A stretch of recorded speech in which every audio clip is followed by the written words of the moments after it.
This is Super Mario Bros. It kickstarted one of the most successful franchises of all time, and it's extremely popular among speedrunning. I really like the game, and I also really like to speedrun it, so I decided to try to remake the game, and to make myself as annoyed as possible, I decided to make it in 24 hours. Yup, this was destined to go great. But even though I wanted to make myself regret my decision as much as possible, I still wanted to complete it. So I made the decision to make the levels found only in the warp trial of the game, a quarter of the levels found in the original game. With my mind set on finishing this challenge and my sanity at risk, I started making the game. Also, I want to remind you that if you finish a video and you've enjoyed it, consider subscribing. You'll get suggested more videos like this, and it comes at no extra cost to you. Enjoy the video. I first needed to make some basic sprites so everything didn't look completely ugly when I first tested things out. First, I worked on Mario's sprite. Then I made the ground tiles, brick blocks, and some foliage. Finally, after making a small portion of 1-1 that I could move and jump around in, I started work on Mario's movement. It didn't go very well at first, with Mario having weird movement, no animations, and no jump. Soon though, I added Mario's walking animations, deceleration animations, a camera that can follow the player, okay maybe not, jumping, and more. Next, I made a scuffed question block that defies the laws of physics, and pipes that make Mario's legs practically non-existent. Patching up all these issues was quite easy though, and although I had a million more problems in the game, I couldn't bother to work on them, and I began work on the actual 1-1 level. And as you see me working on the level, I want to talk about a decision I made while making this game, and that's how much of a level I'll make. You see, speedrunners normally go through only a small portion of 1-1 because there's a pipe right at the beginning, which allows you to skip almost the entire level. But to make it more annoying, harder on myself, I wanted to make the entire 1-1, not just the short bit you go through while speedrunning it. When I was making World 4-2, however, I felt like the amount of level you actually go through to complete it in Warp to World 8 was so small that there was no real point in making the rest of the level, especially if you couldn't even complete it at the end because I was only making the levels for the warp throw. But for 1-1, you can complete the level both through the pipe route and going straight through the level, so I felt like I should make the entire level. Midway through making 1-1, I realized I had drawn no staircase blocks during the phase of drawing all of the sprites in the game. I got kind of annoyed because they were an essential part of the level, and I had to spend a little bit of time making them before I could continue work on the level, and I only had about half my time left. I got a bit less annoyed when I remembered that there were no special behaviors I had to give to the staircase blocks, and their sprite was quite easy to make. A square in the middle, a few diagonal lines, and half of it shaded black. After I finished making the staircase block, I was able to quickly finish the majority of 1-1. Next, I needed to program in the flagpole, which for me was easier said than done. To show you my process with making it, I present to you CubeX's tutorial on how to make a flagpole. First, work on some code that you hope works first try. It doesn't. 2. Forget to set the collider of the flagpole to a trigger collider. Mario may have some fun jumping around on practically thin air, but sadly he has a level to continue to and he cannot do so without a flagpole that detects him. 3. Forget to turn Mario's collider back on after he climbs off the flagpole. Next. 4. Mess up a couple hundred other things and have to clean them up while being very conscious that the timer has appeared to have suddenly decided to jump forward 30 minutes. But I eventually finished the flagpole and I was quite happy with it. I also got even happier when I realized that now I had finished making the flagpole, 1-1 was finally done. Well, sort of. Here's a playthrough of the level. There's a problem with it. Well, there are lots of problems with it, but the problem I'm talking about is that there are no enemies. The original Super Mario Bros. Has quite a few types of enemies scattered all around the world, and I wanted to have at least some of them in my version of the game. So, 14 hours in, I started work on Goombas. Goombas are quite simple enemies. They have a continuously looping animation that uses only 2 sprites. Their behavior is only to start by moving left, and if they touch a wall, they begin moving in the opposite direction. If you touch them while moving down, then they get squashed, but if you touch them while moving up, you die. So it was time to program these things in, and here was my process. First, I made the Goomba sprites. Doing so was the easiest part because when making sprites for enemies in Mario, I chose to trace the sprites. For the background tiles, however, I tried to make them with only a reference image instead of straight up tracing them because I wanted to get a bit better at my pixel art skills. My main art style is usually drawing vector art in Inkscape, which means I don't have much practice with pixel art. I wanted to change that, so here we are. Next was creating a script for the Goomba's walking behavior. As you can see, it didn't work at all. After trying something else, the end result was something even worse. But after a long time and way too many attempts, the Goomba walking behavior was sort of completed. Well, mostly. Then, iterating through several methods of squashing the Goomba, I made it so that when squashed, it gave you a fair bit of a bounce, because there are very few people in my experience who don't like a really high bounce. I wanted to add a squashing animation when the Goomba was, well, squashed, but a combination of me stressing a bit over how much time I had already spent, laziness, and some minor actual technical problems prevented me from doing so. After this, I had another easy task, putting Goombas in 1-1, therefore allowing me to finally say 1-1 was done. Yay! Next on the list, Mario dying. As I've talked about before, in the normal game, touching Goombas while moving up means death. At the moment in my game, touching Goombas meant no death and Goomba go wee! So I needed to program dying into my game. It too was very easy. Make a function that when called makes Mario die, make the sprite for when Mario dies, and write a few lines of surprisingly efficient code. And with 20 minutes of work packed into like 10 seconds of script, here is what it looks like when Mario dies. I think I got the animation pretty close to the real thing. Finally, I just need Goombas to be able to detect you and correctly decide if you should die or they should get squashed. I was on the home stretch. It didn't go all that well though. I can't really describe why or how everything wasn't working, but because I don't know exactly what wrong. Maybe it was something I did wrong, but I think it was the weird way Unity's colliders work with the object's parents and children. But whether my mistake or the game engine's, the Goomba squashing made some pretty wacko behavior. Clip 1 is an example of them not working at all. Sometimes them falling on top of your head would squash them for some reason. Other times you would just die and it would work like it should. The second clip is also a bit odd, but hey, at least the Goomba isn't being squashed and Mario should die. Although I was annoyed at the Goomba behavior, it was at a point that I would consider acceptable for this game, which I had dubbed Walmart Mario Bros. This meant I could finally say the basic mechanics were done. Now I could start work on later levels and I could relax a bit more.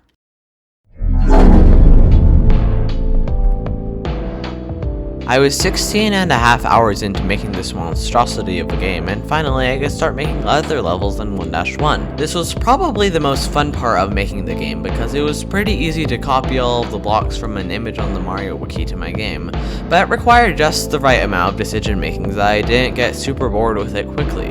Anyways, let's see how I made 1-2. 1-2 is a fairly simple level.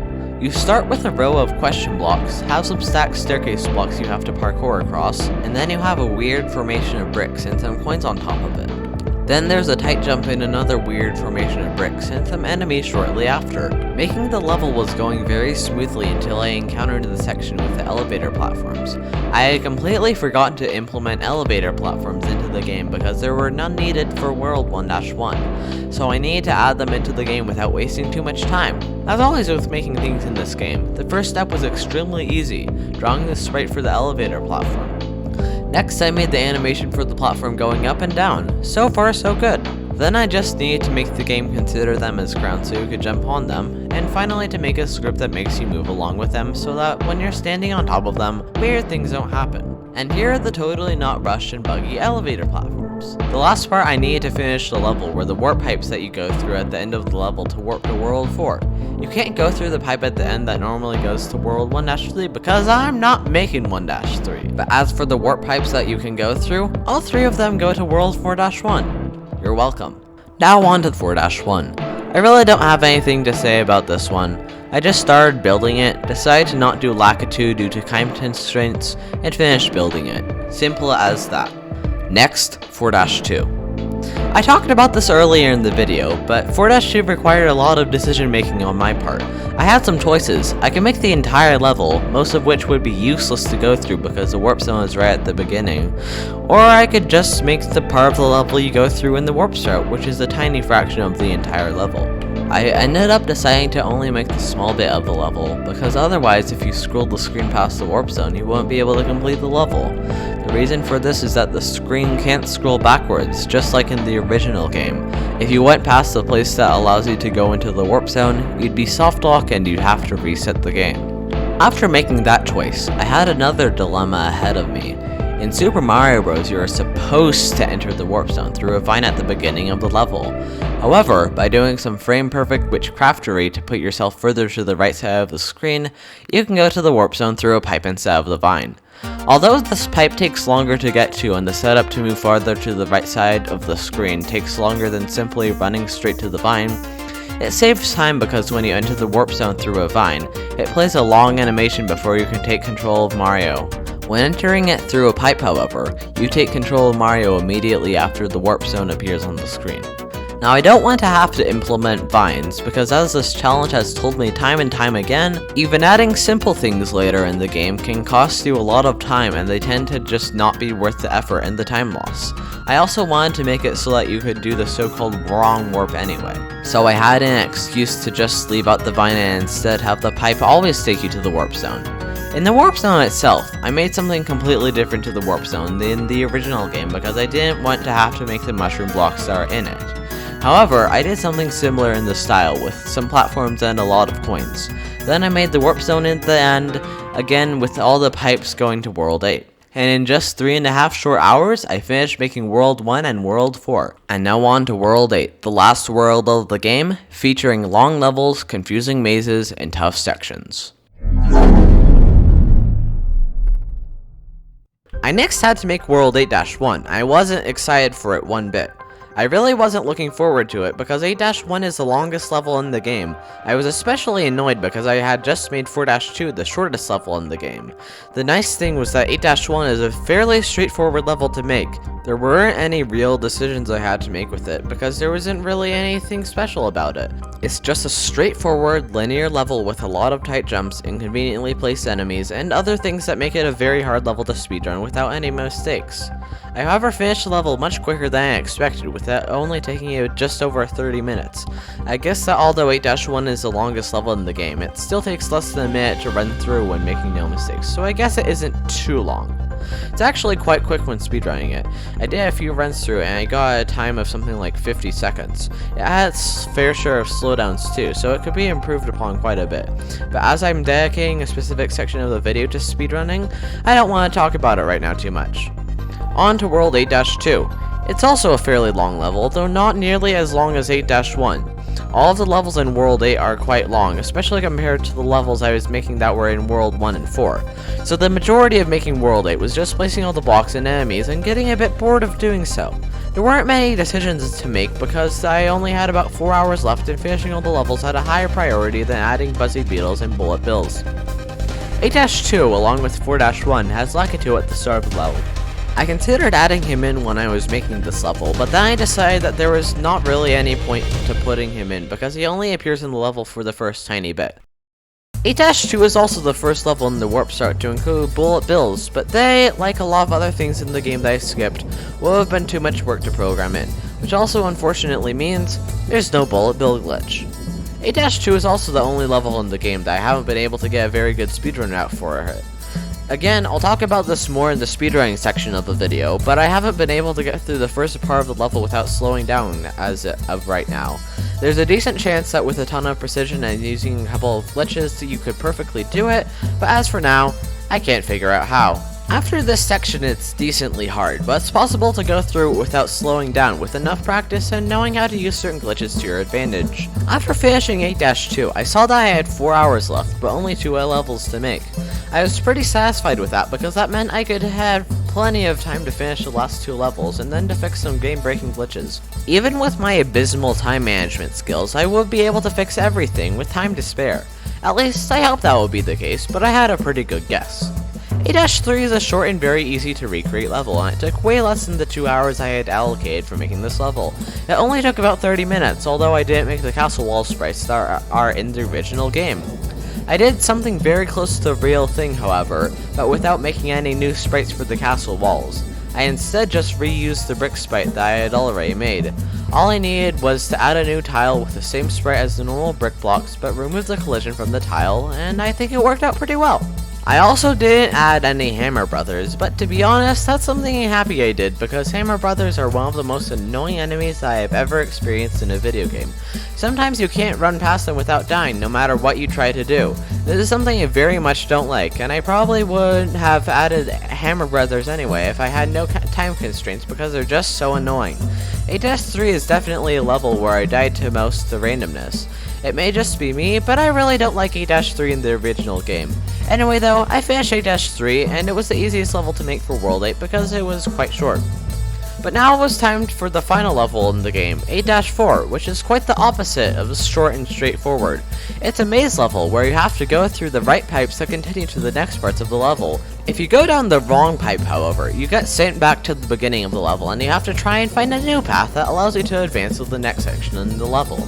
Also, if you scroll the screen past where the pipe is that allows you to continue to the next section, the screen loops around and lets you have another go at this section. The only levels that are maze levels in the original game are castle levels, which means I hadn't implemented the maze feature into my game yet. And since doing a relatively seamless wraparound is actually quite a tedious and time-consuming task for a perfectionist like me, I was worried A-4 was going to take a very long time to make. But then I had the idea to not implement mazes that wrap around seamlessly. Instead, I would do a very budget version of it, which I could much more easily do. Pipes. I could just put a pipe at the very end of every maze section that makes you warp back to the beginning. It definitely is not the best solution, but it works. The first room starts with a long passageway that includes the pipe that you come out of when you go through the wrong pipes in the maze. It then has a section with some Goombas and then a gap that may or may not have an elevator platform removed, just as a warning. Then you have a selection of 2 pipes. One of them puts you all the way back to the beginning of the level, and the other lets you move on. There's a decent chance you'll already know the way through the entire A-4 level, but if you don't, I'll let you decide which pipe to go through. Have fun messing around with probability. The next section is more enemies and pipes until you reach a place where you have to hit a hidden block to climb up the pipe. Oh. Yeah, apparently hidden blocks allow you to jump in them without them being activated. There's also another major glitch with them, but I'll let you find it out on your own. I don't want to spoil the entire game in this video. Anyway, on to the next room. It's quite boring as well. Just go to the very last pipe and go down it. There's no wrong warp glitch in my game, so if you're used to speedrunning the original game, remember to go down the intended pipe or else you're going to go back to the entire start of the level and your speedrun will be pretty much ruined. Just be careful. The next section is supposed to be an underwater section, but I didn't have Mario swimming sprites or the time to make them. So I didn't add water to this section and instead just had the structure of the level, which also means it's the most boring section, especially when you can't swim it and when there are no fire bars or bloopers, which kinda makes me want to disqualify it as a section of the level. But disqualifications aside, I finished the screen and put in the pipe that goes to the last screen in the game. In the original game, the final section is a rather short one, with only a few blocks before a jump onto a fight with Bowser. Bowser and his AI wouldn't have been too hard to make, but when I saw that I had only about an hour and a half left and way too many things to fix and polish up, I knew that my poor time management skills would not give me enough time to make Bowser, so I just put a giant Goomba instead and hoped people wouldn't notice. Also, there's casually a flagpole at the end of the level instead of an axe. Listen, I wanted a functional title screen and actual sounds in my game instead of a purely visual level ending in 8-4, okay? Now time to do the things I just talked about. I first made the title screen and here it is. It's very simple, but it works and helps warn you just how bad the game is before you start playing. And yes, the game is named Walmart Mario Bros. Please don't sue me, Walmart. Next and the second to last thing to do on my to-do list was to add sounds. I'm usually quite good at sound design, but because this is an 8-bit game, I don't make many 8-bit games, my sound design is a little less formulaic.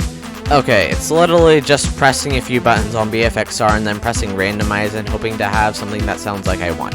I eventually figured out how to make the sounds without having to completely rely on randomness, but I was still heavily dependent on my luck to get sounds. After a bunch of flicks of the randomize button, here are the sounds for the game. The coin sound, the jump sound, the stomp sound, the pipe sound, and finally the flagpole sound. They are pretty okay, and quite good for the time frame I had. I then fixed a few bugs which I would be too embarrassed to go over, and then I had about 20 minutes left to do something I needed to do to make the game better for speedrunning. A speedrun timer. I know I didn't have much time to do anything amazing with it, but what I did do should at least be good for timing speedruns accurately. The timer starts when you press start on the start menu, and ends when you touch the flagpole on 8-4. The speedrun timer is very simple and helpful, although it gets broken after a little while. Just restart the game when the timer's like this and it works out okay. And finally, the game was done. I had finally accomplished my goal of remaking an acceptable version of Super Mario Bros. In only one day. I was super happy about this, and finally it was time to build the app. And Unity's built-in system for building games makes it really annoying to build a bunch of platforms at once. But fortunately, I have a very simple and easy to use plugin that does just that. Just way more automatic. The link to download it is in the description of this video, and it's completely free. If you make games yourself on Unity and you have the same problem that I had with building for a lot of platforms at once, my totally unbiased opinion is that Buildify is the way to go. And after building the game, here it is in all its anti-glory. It has really fun movement, and all of the glitches make it super fun as well. I'll let you discover most of the glitches, and even though I'll talk about some in the speedrun portion of the video, there's many more, and I bet that you'll find some accidentally while speedrunning it like I did here during one of my runs. So anyway, there's a download link in the description if you want to download the game, and yeah, that's it for me making the game. Now on to speedrunning the game. How quick will beating the game be? Watch through the next 5 seconds to start finding out, because I want to thank the sponsor for this video, me. One of the main reasons I made this channel was to redirect traffic onto my itch page so I could get seen more there. I released a game a little while ago called Ascent. It's a rocket runner, and my perfectly unskewed opinion as the creator of the game is that it is very fun and that I think you'd have a lot of fun playing it as well. It's only $5 and there's a link in the description that lets you get 50% off the game. It's a limited time offer though, so make sure you get it soon or else the sale will be over. But anyway, I had a lot of fun making it, and it would make me very happy if you bought the game. With that out of the way, let's take a look at the speedrun.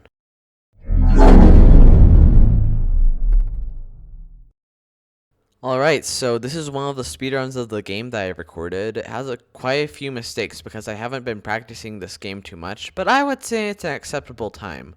As I start the run, the first major glitch you'll see is the double jump glitch. Basically, if you jump and then jump again in the next few frames, you're able to reset your jump timer and jump higher than I intended you to be able to. It's definitely the most useful glitch by far for speedrunning this game, and it can make a tough section or impossible section relatively easy to do. The start of 1-2 is also quite easy. You could just jump onto some question blocks and then to the middle of the pillars of staircase blocks. Then I collect some swag coins because that's how I taught myself how to run 1-2. And next is the second most handy glitch in Walmart Mario, the overhang jump.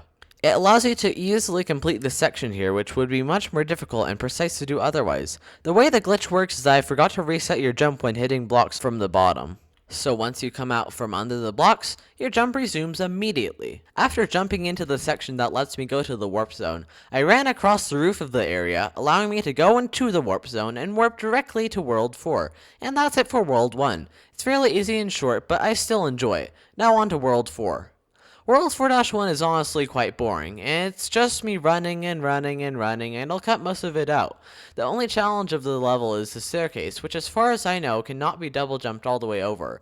Instead, to climb the staircase without any mistakes, you have to do a full jump at a precise point and then jump right as you land on the block to climb the staircase as fast as possible. And as you can see, I failed to successfully climb the staircase cleanly in this run, but it's not too much of a time loss, and I made much worse time losses in other levels. 4-2 is quite a quick level, mostly because it's the shortest level in the game. I messed up a small bit at the start by bumping into a question block and losing all my speed, but it's quite hard to get through the section without losing at least a bit of speed from either you decelerating or hitting the question block. Then, I did a fairly tight jump to jump over the tall pipe onto a ledge that I can run off of and enter the pipe without slowing down. In the warp zone, apart from collecting some cool swag coins, because collecting a lot of coins at once is very satisfying to me, the double jump glitch saved me again because it allowed me to jump onto the overhang above the warp pipes without having to climb the staircase and potentially slow down a lot. After a quick World 4 that I think is shorter than World 1, I now moved into my worst and longest part of the run, World 8. I start by using the double jump glitch to easily jump onto the pipe without hitting the Goombas. Then I jumped off the pipe and jumped a lot because there isn't much to do in the lulls of the speedrun otherwise. Next in the run is a tight double jump to clear both the Goombas and the pipe without slowing down. Unfortunately in this run, I jumped slightly too early and failed the jump. This lost me a bit of time, but this happens to me every once in a while, so I'm fine with it when it happens. Overall, I made more mistakes than usual when recording this run, but I also didn't care too much about all the mistakes I made. After double jumping to some pipes and messing up jumping up the staircase like I almost always do because it's super hard to do otherwise, I had to do some easy jumps to get to the level and flagpole. Finally, I finished the level, and the next level was 8-2. And the first thing I did was fail the strategy I developed for going up the stairs fast and falling into a pit. Oops. My next attempt at the staircase, I played it a lot safer and went for a much slower strategy for climbing it. I then activated an amazingly programmed question block and then did some swerving around Goombas. Next is a hard part of the run to do without slowing down. You can make a double jump to on top of the pipe easily from the last few bricks before the gap, but to get to those bricks without decelerating can be kind of tricky, at least for me. I went for a safer route this run, where I did slow down a bit, but it's still faster than getting slowed down by the pipe that you're trying to jump over. After some fun jumps is the staircase to the flagpole, and I completely botched up climbing it, so I lost even more time than I already had lost. Anyway, on to World 8-3. Most of 8-3 is just running and running and running and not much happening because I thankfully did not put in Hammer Brothers. It's definitely the most boring level to speedrun, with the only decently interesting part is the staircase at the end because I forgot to put a death trigger in the level when you fall into a pit. Basically, what that means is that if you fail climbing the staircase and fall into the pit, you have to completely reset your run. Fortunately, I didn't fail climbing the staircase and I was able to move on to the last level in the game.